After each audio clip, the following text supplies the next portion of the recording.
ഹരേ കൃഷ്ണ. സർവം ശ്രീകൃഷ്ണാർപ്പണമസ്തു. ജയ് ശ്രീ രാധേ രാധേ. വിളക്കേ തിരുവിളക്കേ വേണ്ടോനുടൻ പിറപ്പേ, ജ്യോതി വിളക്കേ ശ്രീദേവി പെൺമണിയേ, അന്തി വിളക്കേ അലങ്കാര കൺമണിയേ, കാഞ്ചി വിളക്കേ കാമാക്ഷി ദേവിയരേ. നമ്മൾ നിത്യവും വിളക്ക് കൊളുത്താറുണ്ടെങ്കിലും വിളക്കിൽ കുടിയിരിക്കുന്ന ദൈവിക ചൈതന്യത്തെപ്പറ്റി അധികം ആർക്കും അറിയുന്നുണ്ടാവില്ല. നിലവിളക്ക് ദൈവിക ചൈതന്യത്തിൻ്റെ ഒരു പ്രതീകമാണ്. നിലവിളക്കിലെ അടിഭാഗം ബ്രഹ്മദേവനെയാണ് സൂചിപ്പിക്കുന്നത്. നിലവിളക്കിലെ തണ്ട് പോലെയുള്ള ഭാഗം വിഷ്ണു ഭഗവാനെയും വിളക്കിലെ മുകൾ ഭാഗം ശിവഭഗവാനെയും സൂചിപ്പിക്കുന്നു. വിളക്കിലെ എണ്ണ വിഷ്ണു ഭഗവാനെയാണ് സൂചിപ്പിക്കുന്നത്. വിളക്കിലിടുന്ന തിരി ശിവഭഗവാനെ സൂചിപ്പിക്കുന്നു.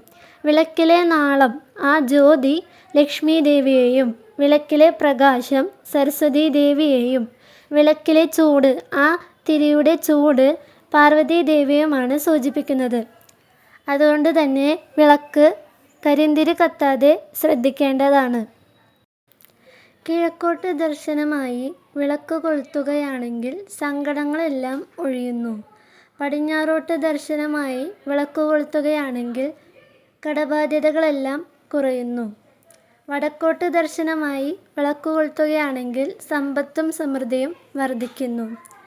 പഞ്ഞിതിരി വിളക്കിൽ ഉപയോഗിക്കുന്നതാണ് കൂടുതൽ ഉത്തമം. അതിനാൽ വിളക്കിൽ കൊടികൊള്ളുന്ന ദൈവിക ചൈതന്യം നാം എല്ലാവരും ഭക്തിയോടെ മനസ്സിലാക്കേണ്ടതാണ്.